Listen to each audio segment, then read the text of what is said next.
Hi guys, अस्सलाम वालेकुम। मैं हूं बिलाल और आपको अबाबिल यूट्यूब चैनल पर वेलकम करता हूं। गाइस, आज की इस वीडियो में हम 10 ऐसी स्ट्रेंजेस्ट मिलिट्री बेसिस की बात करेंगे जो कि आम मिलिट्री बेसिस की तरह नहीं है बल्कि उनसे काफ़ी मुख्तलिफ और अजीब हैं। सो वीडियो एंड तक ज़रूर देखिएगा, आपके नॉलेज में काफ़ी इजाफा होने वाला है। So let's start.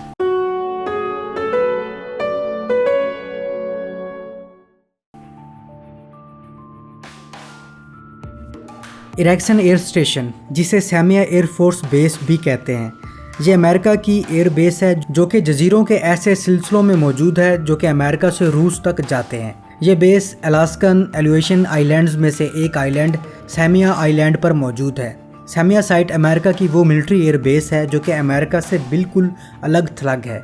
ये बेस कभी रडार्स का घर था और अमेरिका का most powerful ballistic missile radar भी इधर से ऑपरेट होता रहा है। ये रडार अर्ली वार्निंग रडार है जो कि आने वाले बैलिस्टिक मिसाइल के ख़तरे को पहले ही भांप लेता है। तकरीबन 15 स्क्वायर किलोमीटर के इस जजीरे पर 3 रनवे भी मौजूद हैं। 1994 में ये base as a active force station close कर दी गई थी, लेकिन ये बेस अभी भी अमेरिकन एयरफोर्स के अंडर कंट्रोल है और रिफ्यूलिंग पर्पज़ के लिए यूज़ की जाती है।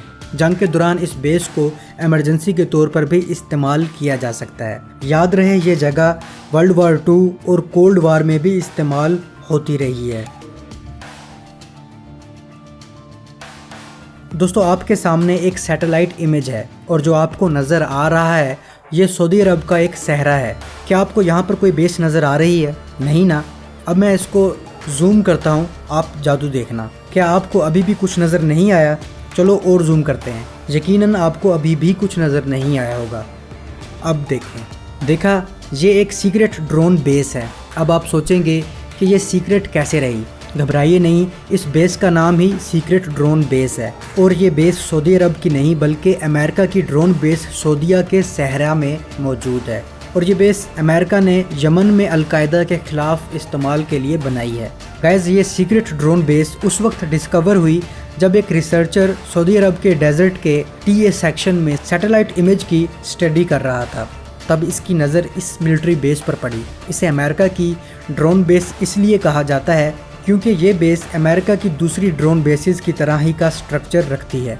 इस बेस में 3 हैंगर्स हैं जिनमें ड्रोन्स खड़े किए जाते हैं। 2 रनवे हैं। एक रनवे ड्रोन्स के लैंड और टेक ऑफ के लिए, जबकि दूसरा बड़ा रनवे रेगुलर प्लेन्स के लैंड और टेक ऑफ के लिए है।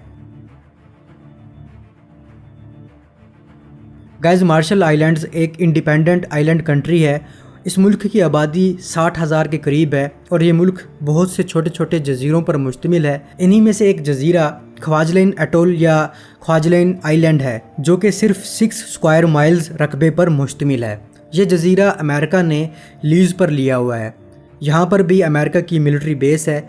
ये बेस गॉम बेस की तरह हाईली रेटेड तो नहीं है, लेकिन ये बेस बैलिस्टिक मिसाइल टेक्नोलॉजी और दूसरी सुपर टेक्नोलॉजी के लिए की रोल की हैसियत रखती है। इस एयरफील्ड को बकल्स आर्मी एयरफील्ड भी कहते हैं जो कि 1943 में जापानियों ने बनाई थी, लेकिन वर्ल्ड वार 2 में अमेरिका ने इस पर कब्ज़ा कर लिया और 1979 में यहाँ के लोगों ने अमेरिका से आज़ादी हासिल कर ली। लेकिन ये एरिया अमेरिका ने लीज पर लिया हुआ है। इस बेस का फ़न फैक्ट ये है कि जब अमेरिकन आर्मी इधर अपनी मिलिट्री कैंपेन्स ख़त्म कर लेती है तो जीप और दूसरे मिलिट्री इक्विपमेंट्स वापस यूएसए लेकर जाना ज़्यादा कॉस्टली पड़ता है, तो इन इक्विपमेंट्स को यहाँ पर डंप कर दिया जाता है जो कि अब जंक यार्ड में बदल चुका है। The HARP research station. HARP station ये अमेरिका की रियासत अलास्का के एक एरिया गकुना में मौजूद है। HARP high frequency active auroral research program का एब्रीवेशन है और ये स्टेशन आयनोस्फीयर को एनालाइज करने के लिए डिज़ाइन किया गया है। आयनोस्फीयर ज़मीन के अपर एटमॉस्फेयर का वो हिस्सा है जो तकरीबन 48 किलोमीटर से लेकर 965 किलोमीटर तक बनता है। मतलब ये वो रीजन है जिसमें थर्मोस्फीयर, मेसोस्फीयर और एक्सोस्फीयर भी शामिल होते हैं। इसी रीजन को स्टडी करने के लिए हार्प स्टेशन कायम किया गया था। इस जगह से आयनोस्फीयर में रेडियो बीम्स भेजी जाती हैं और साइंटिस्ट इस एटमॉस्फेयर को स्टडी करते हैं। इस जगह पर 180 एंटीना लगाए गए हैं। इन एंटीनास की यहाँ मौजूदगी और फिर हैवी यूएस मिलिट्री की यहाँ मौजूदगी ने बहुत सी कंस्पिरेसी थ्योरीज को जन्म दिया है। कुछ लोग इसे हार्प टेक्नोलॉजी कहते हैं और समझते हैं कि ये मौसमों को कंट्रोल करता है और मसनूई ज़लज़ले लाने का सबब भी बनता है, और कुछ का कहना है कि ये एक वेपन है जिसे माइंड कंट्रोल किया जा सकता है। लेकिन गाइज, इन थ्योरीज़ की पैदा होने की असल वजह यह है कि इस प्रोग्राम से हासिल किए जाने वाले नताइज, इसके एक्सपेरिमेंट्स, इसके रिजल्ट्स आज तक मंजर आम पर नहीं लाए गए, जिसकी वजह से कॉन्स्पिरेसी थ्योरीज बनती रही हैं। गाइज, इस स्टेशन को बनाने में अमेरिका के तकरीबन 20 साल लगे हैं और $300 मिलियन स्पेंड हुए हैं, और इस प्रोग्राम के मुकम्मल होने के सिर्फ 5 साल बाद इसको बंद कर दिया गया और बाद में यूनिवर्सिटी ऑफ अलास्का फेयरबैंक्स में तब्दील कर दिया गया। डायगो गार्सिया दोस्तों, 1965 में अमेरिकन गवर्नमेंट ने डिसाइड किया कि उनकी एक मिलिट्री बेस इंडियन ओशन में भी होनी चाहिए। तो इस मकसद के लिए अमेरिका को बेहतरीन जगह डायगो गार्सिया आइलैंड लगी, लेकिन इस जगह पर अंग्रेज़ पहले से ही आबाद थे, जिनकी तादाद सिर्फ 900 के करीब थी। लेकिन इन 900 लोगों को भी इस जजीरे पर रहने की इजाज़त ना दी गई। एक कानून पास करवा कर इन लोगों का यहाँ रहना गैर कानूनी करार दे दिया गया और इन लोगों को एक दूसरे जजीरे पर मुंतकिल कर दिया गया, और इन लोगों के पीछे रह जाने वाले पालतू कुत्तों को भी इस जजीरे पर ना रहने दिया गया और इन्हें या तो गोली मार दी गई या फिर जहर दे दिया गया। इंडियन ओशन में मौजूद ये आइलैंड अमेरिका के लिए परफेक्ट जगह है। यहाँ से अमेरिका बहुत से ममालिक पर नज़र रख सकता है। गाइस, ये island gulf war, invasion of Iraq और वार इन अफगानिस्तान में कोऑर्डिनेशन पॉइंट के तौर पर भी सर्व कर चुका है। इस जजीरे पर किसी सहाफ़ी को जाने की इजाज़त नहीं है, और ये जजीरा CIA के ब्लैक साइट के तौर पर भी यूज़ होता है, जहां सो कॉल्ड टेररिस्ट को रखा जाता है। गाइस, 2014 में मलेशिया एयरलाइन की एक फ़्लाइट MH370 अचानक लापता हो गई, और ख्याल ये किया जाता है कि इसी आइलैंड पर इस एयरलाइन को ज़बरदस्ती उतारा गया था। ताहम आज तक उस एयरलाइन का पता नहीं चल सका।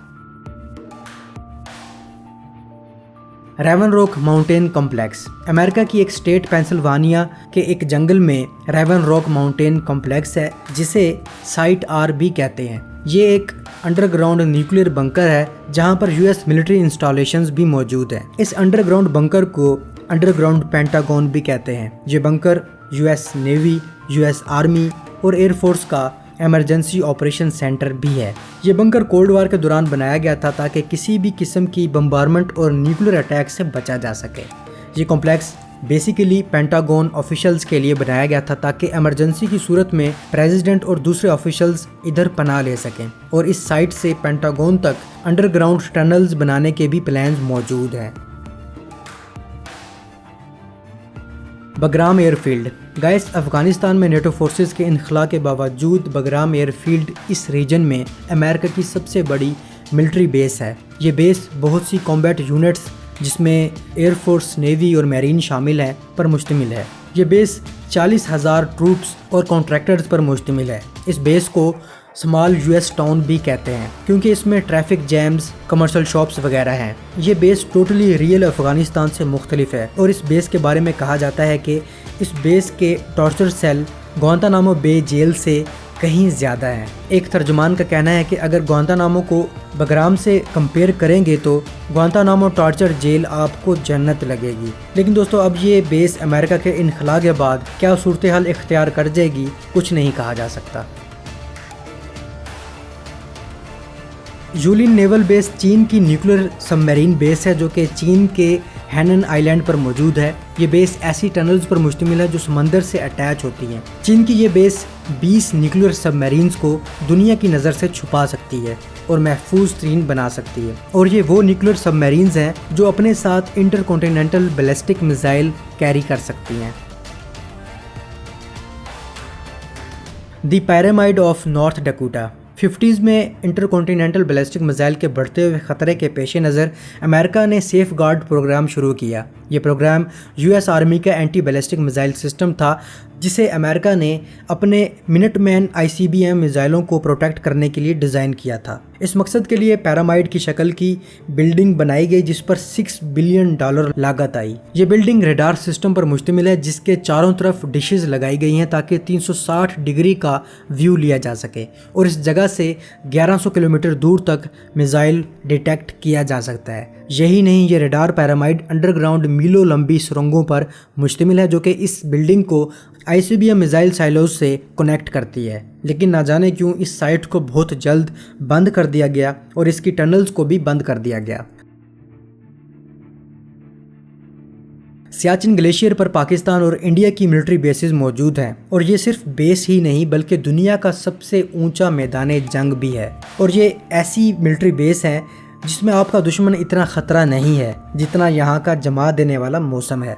रिकॉर्ड है कि यहाँ दुश्मन की गोली ने इतना नुकसान नहीं पहुँचाया जितना मौसम ने पहुँचाया है। ये मिलिट्री बेसिस खतरनाक होने के साथ साथ दोनों मुल्कों के लिए बहुत महंगी भी पड़ती हैं। इंडिया हर साल इस बेस पर $300 मिलियन खर्च करता है और पाकिस्तान $200 मिलियन खर्च करता है और ये खर्च करना दोनों ममालिक की मजबूरी भी है। गाइस, मैंने जितनी भी बेसिस का जिक्र किया है हर बेस अपने साथ एक पूरी कहानी लिए रखती है। आप कमेंट सेक्शन में बताएं कि आपको कौन सी मिलिट्री बेस सबसे ज़्यादा स्ट्रेंज लगी है। सो अब तक के लिए इतना ही। इसी तरह की मज़ीद दिलचस्प वीडियोस देखने के लिए हमारे चैनल को सब्सक्राइब कीजिए और साथ में मौजूद बेल आइकन को प्रेस करके ऑल नोटिफिकेशन को भी ऑन करें ताकि हमारी सारी वीडियोस के नोटिफिकेशन आपको मिल सकें। अब तक के लिए इतना ही। अल्लाह हाफिज़।